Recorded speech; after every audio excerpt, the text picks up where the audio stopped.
So if you notice what's happening here, the way I see it, you spend a little money on marketing, you get the phone to ring, you sell, then the job goes to dispatch, right? To fulfill the move, to service the move. Crew management.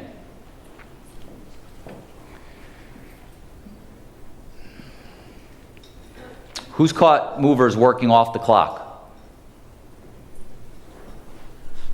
Okay. Who's never even really looked into it?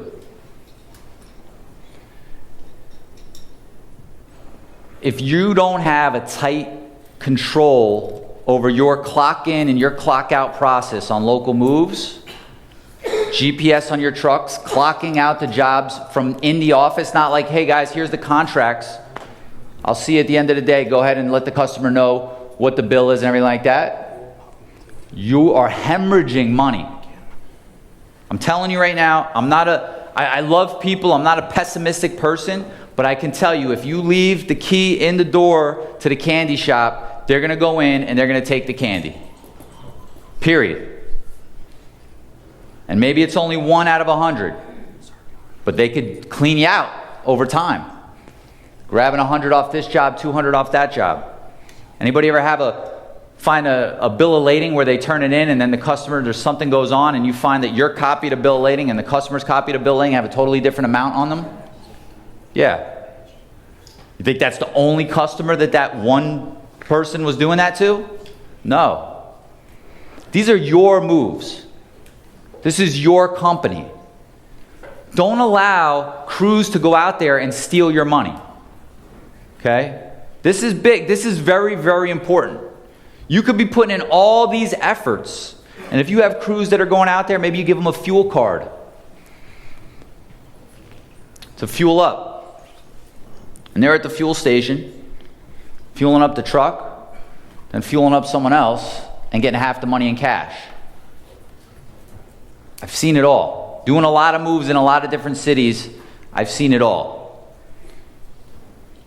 And at some point you guys will stumble upon it, but it's important to know that if you don't put things in place to prevent that from happening, it will happen. And you can't take a passive approach to it like, a little bit here, a little bit there. Yeah. How do you prevent fuel? How do you do it?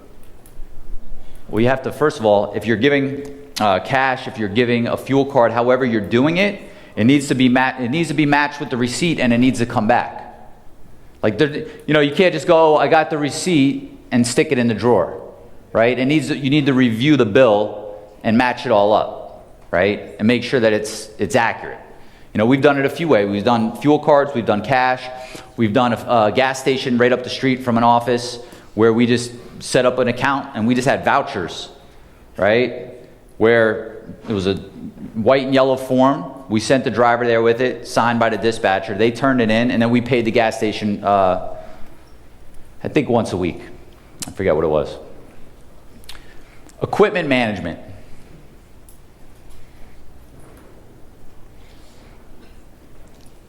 You ever have a customer call and say the mover's left a dolly here?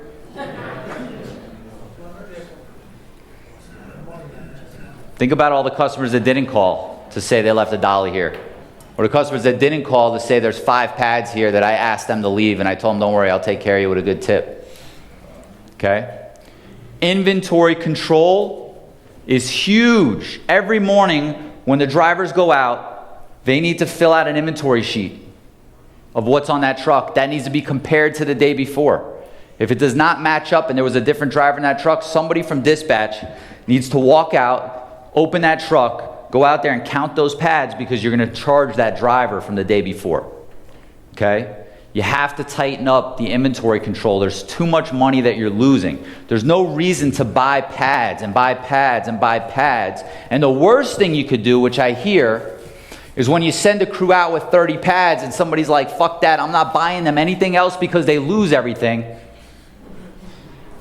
I've heard it. And I'm sure maybe some people in here have felt that way. But what happens is, who are you really hurting?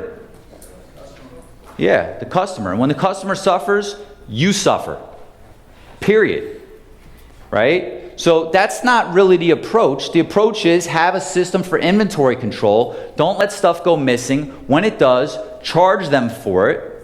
right? All these little things of tightening up the operation, there's so much extra money. People are like, you know, how did you, at a one location that only did local, one location, by the way, there was 6, and then long distance. One location, how are you profiting $800,000 a year at a one office? This is how, right? Plug in the holes. Plug in the holes. I don't want to hear about moving companies with these low profit margins, because I know how hard you guys work. I know the stuff that you have to put up with. I know the stress. I know that you get it from both ends. Dealing with the movers, dealing with the customers, dealing with the bills, trying to figure out what marketing works. You need to make money. But these are the things that need to happen.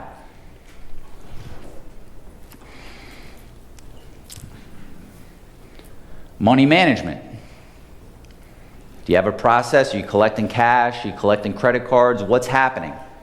You know, do you reconcile the money every single month? Or do you just assume that the job, your dispatcher closed out the job, that money's in the account? Maybe they ran a card and maybe it didn't go through, maybe they didn't realize it and they let it slide, right? Is your bookkeeper going in and saying every single move, where's the money? Where's the money? Right? It's important. You don't realize all the little stuff that could happen. 500 here, 700 there. It adds up. Upselling. You know? We talked about the different things that could be upsold in the confirmation call. Right? Again, these are areas in these departments where you could be increasing profit.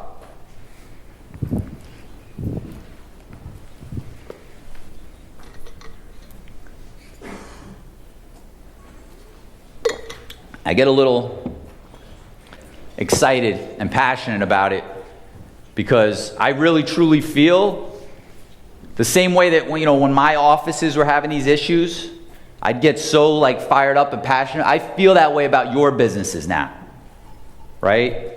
I don't want to see companies suffering from this type of stuff when it's not necessary. So if I'm getting a little excited, I'm kind of coming at you like that's what it is. Movers. Customer satisfaction. You get 5-star reviews, helps your conversion rate. It's much easier to sell people when you're 5 stars on Yelp, am I right? Okay. So if your movers aren't getting everything in your business ties back to the money. All ties back to the money. So, we look at it and we go customer satisfaction, profits, 2 different things. It's not 2 different things. Customer satisfaction brings you repeat and referral customers. Brings you the good reviews that are going to help other people book with you quickly. All right? Claim reporting.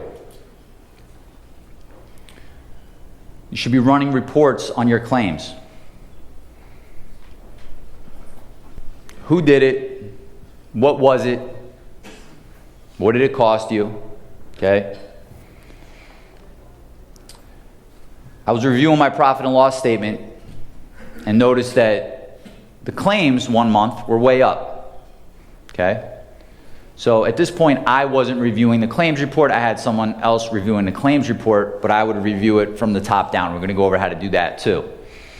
And I noticed that the claims were substantially up. So we started drilling down into it, which basically means going from the P&L, putting that aside, picking up the claims report and saying, what's going on? Is it one person causing all this stuff?